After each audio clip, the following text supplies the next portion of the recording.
Dilshad sat on the edge of his narrow bed, the blue glow of his laptop reflecting in his tired eyes. Outside, the city was waking up slowly, vendors rolling up their shutters, distant buses groaning to life, and the early birds singing as if nothing in the world had changed. But something had. The message had come at dawn. People's artist Zukridin Ramatov has passed away. At first, Dilshad didn't believe it. He clicked every link, opened every post, reread every headline as if one of them would suddenly say, "This is a mistake." But the truth stayed heavy, like a stone placed gently on his chest. He closed his laptop. The room fell into silence, the kind that makes your heartbeat sound too loud. On the small desk beside him stood a faded DVD case, Bahor Kelganda. Ramatov's face, youthful, bright, impossibly alive, smiled from the cover. Dilshad reached for it, turning it over slowly, like he had never seen it before. He remembered being 10 years old, sitting beside his grandmother on a cotton-stuffed mattress. The house had smelled of freshly baked naan, and the old TV flickered with static until Ramatov's image appeared. Even as a child, he had felt something stirring, something powerful and indescribable. Bunny Kaur, his grandmother had whispered. His acting, it comes from his soul. From that day on, Dilshad had carried a quiet dream, to make films that could touch hearts the way Ramatov's performances did. Now that dream felt suddenly fragile. He stood up and walked toward the window. Tashkent's morning sun pushed through the dusty glass, illuminating particles of air like tiny golden sparks. "I wasn't ready to lose you," he whispered without realizing it. But grief wasn't the only feeling inside him.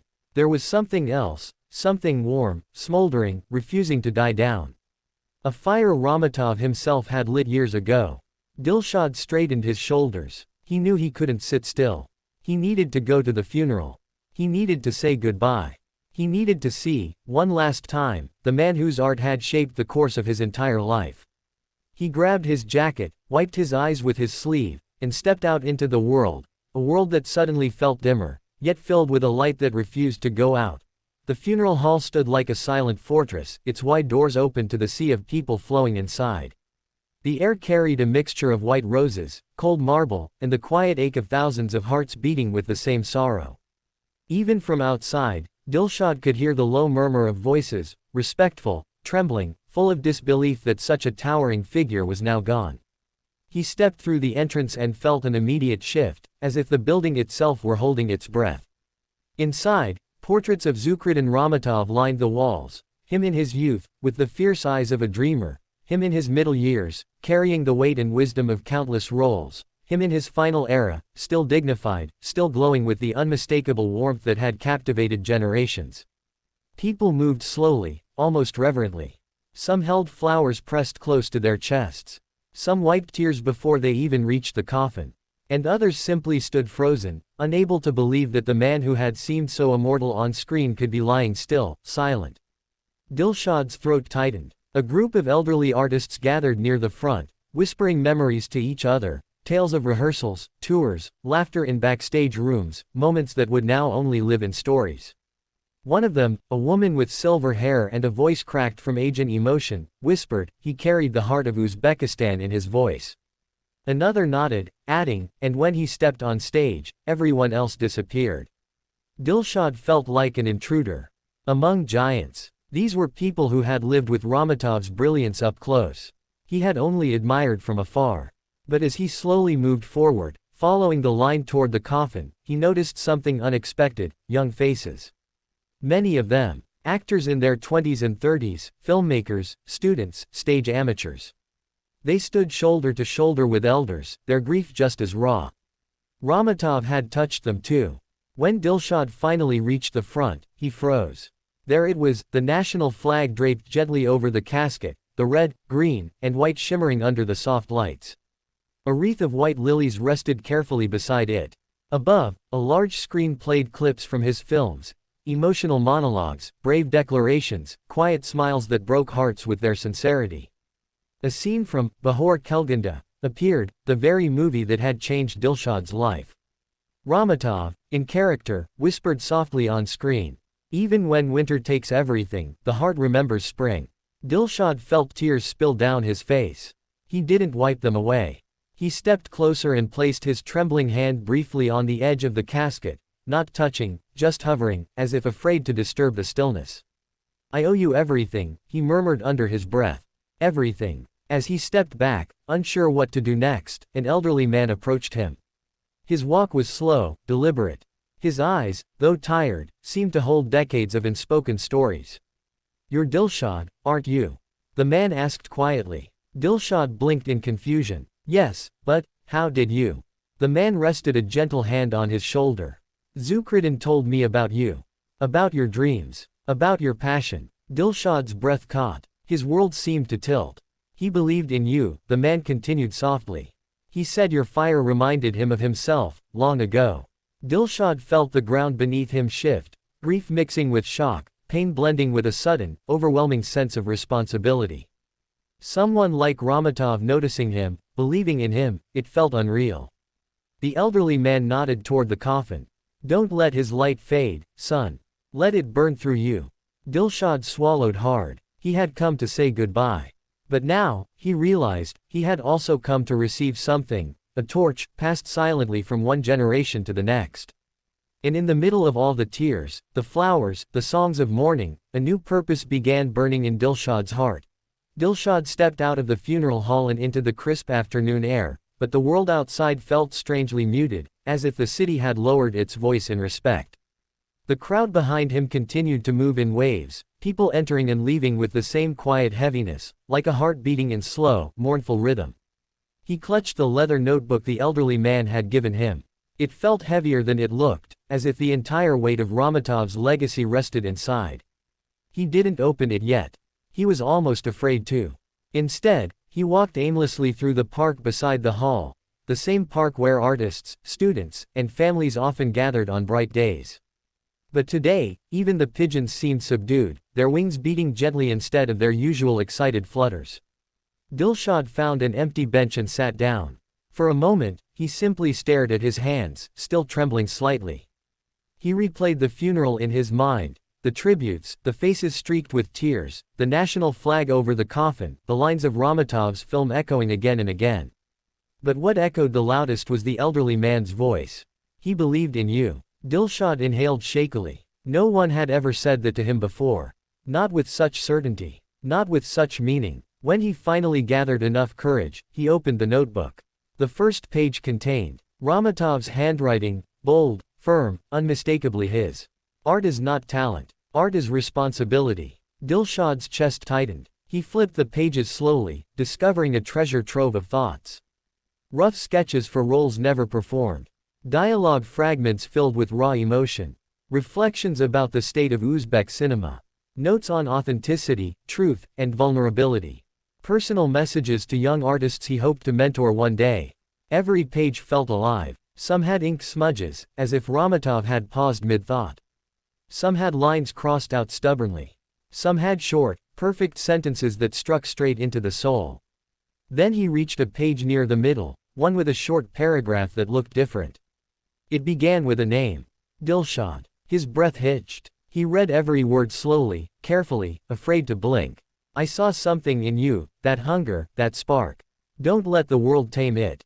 If you lose your fire, you lose your voice. And Uzbekistan needs voices that dare to burn." Dilshad felt his eyes sting again. Ramatov had written this. For him. Not in passing, not casually, but with intention. He closed the notebook gently, pressing his palm against the cover as if sealing a promise. The late afternoon sun began dipping behind the trees, painting the sky in shades of amber and gold, colors that looked like Ramatov's warmth, his presence, his light. Dilshad stood up slowly. Everything inside him felt different now. Grief still sat heavy in his chest, but beneath it, stronger than before, something else thrived, a determination that felt almost sacred. He walked out of the park with steady steps. He wasn't just a young filmmaker anymore. He was the bearer of a torch passed down by the very man who had shaped his dreams. And as he disappeared into the dusk, the city's evening lights flickered on, tiny glowing reminders that even when darkness comes, light always finds a way to remain. Dilshad spent the rest of the evening wandering through the city as if rediscovering it through someone else's eyes, through Ramatov's eyes. Every street felt like a memory. Every corner held a possible story. Every passerby looked like a character waiting to be brought to life. But beneath that strange inspiration was something deeper, a quiet fear. Could he really carry a legacy like that? By the time he reached his small apartment, night had already settled over Tashkent. The city glowed with scattered lights, windows lit from within, passing cars slicing through the darkness, and the faint golden shimmer of tea houses still open. He unlocked the door, slipped inside, and immediately felt the stillness of the room, a sharp contrast to the noise in his thoughts. He placed the leather notebook gently on his desk as if it were a sacred object. Then he sat down and stared at it, hands resting on his knees, breathing slowly. He opened the notebook again, picking up where he left off. The next pages were filled with Ramatov's reflections, but these were different. More personal, more vulnerable. People think applause is what keeps us alive. They're wrong. What keeps us alive is truth. Dilshad ran his fingers lightly across the ink, feeling the depth behind each stroke. He turned another page. This one contained a short dialogue between two unnamed characters, emotional, raw, unfinished.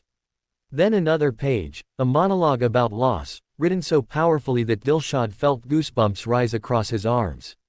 He began reading aloud, softly. When a great light dies, the world becomes darker. But only for a moment. Because the light we lose becomes the light we carry. His voice cracked by the final line.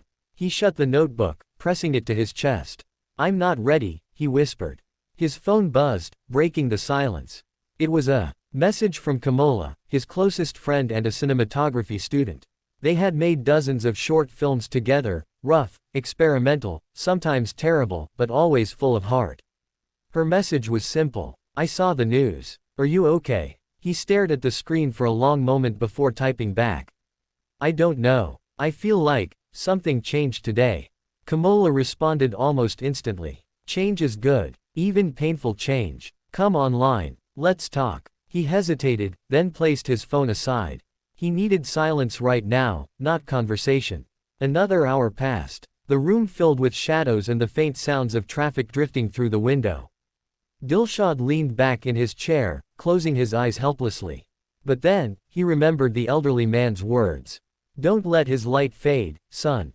The sentence struck him like a spark. He sat up straighter. He pulled his laptop closer. He opened a blank document. For a moment, the screen glared back at him, empty, expectant. His fingers hovered above the keyboard. He thought of Ramatov, his passion, his truth, his unspoken message to him, "Don't lose your fire." And suddenly, something inside him clicked.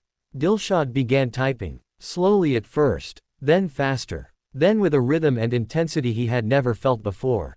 Scenes unfolded, lines of dialogue poured out. Emotions he had buried for years rose to the surface and transformed into words. He wasn't just writing a screenplay. He was writing a tribute. A promise. A continuation. Hours passed without him noticing. He didn't drink water. He didn't move. He didn't blink except when tears blurred his vision. By the time he finally stopped, exhausted, his document was already 20 pages long. He leaned back, breathing heavily, heart pounding. He had no idea if it was good. But for the first time in his life, he felt something unmistakable. He felt connected, not just to his dream, but to the man whose shadow he had admired since childhood. He looked at the notebook again. At the worn leather. At the handwritten wisdom inside. And he whispered, voice filled with gratitude, "I won't let your light go out." The next morning, sunlight crept into the apartment, slipping between the curtains and spreading across the desk where both the laptop and Ramatov's notebook lay open, evidence of last night's feverish writing. Dilshad hadn't slept properly. He had drifted off in his chair sometime before dawn, head resting against his arm, but despite the exhaustion, he woke with a feeling he hadn't felt in years. Purpose. He rubbed his eyes and stretched, bones cracking softly. The city outside was already buzzing, children heading to school, shop owners setting out their merchandise, the faint honk of distant traffic. Life was moving forward, even in the shadow of loss.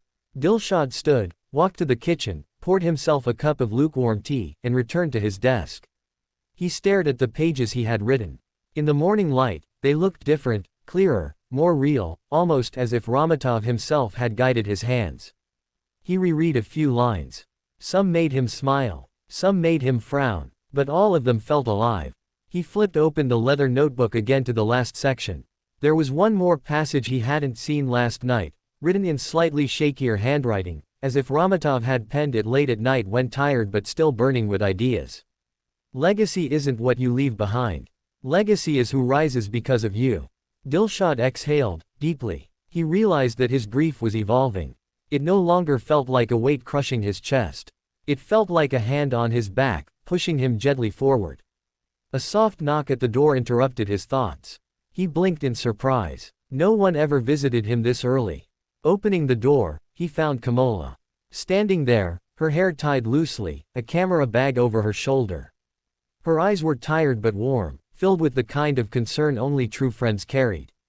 "I figured you wouldn't answer your phone," she said with a small, knowing smile. Dilshad stepped aside. "Come in." She entered, looking around the room. Her gaze immediately fell on the notebook and the laptop screen still showing the partially written script. "You started something," she observed, walking closer. I think so," he replied softly. Kamola studied the pages. "Is it about him?" Dilshad nodded, unable to speak. Her expression softened. "You should finish it. And when you're ready, we'll film it." He stared at her, surprised. Of course we," she replied firmly. "He inspired you. And you inspire me. That's how these things work." For a moment, Dilshad felt his throat tighten. He wasn't alone in this. He had support. He had someone who understood. Kamola placed a gentle hand on his shoulder. "He would have wanted you to keep creating." Dilshad looked back at the notebook, its pages shimmering in the sunlight. "Then I will," he said quietly. Days turned into weeks. The script grew. Scenes sharpened. Emotions deepened. Kamola provided input, encouragement, and sometimes tough criticism. Together, they worked late into nights, fueled by tea, passion, and the quiet echo of Ramatov's words. And when the final page was written, when the story felt complete, honest, and worthy, Dilshad held the printed script in both hands, trembling slightly. "This is for him," he whispered.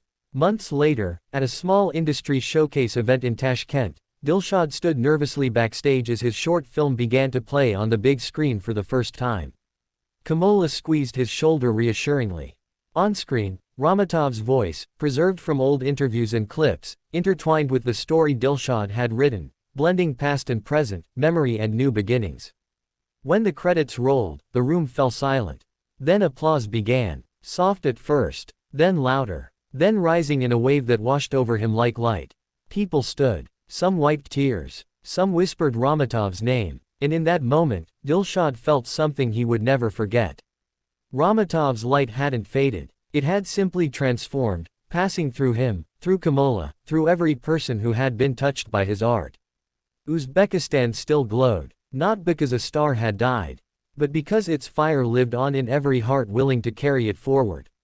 Dilshad closed his eyes, feeling the warmth of applause, the weight of legacy, and the unmistakable truth. This was only the beginning.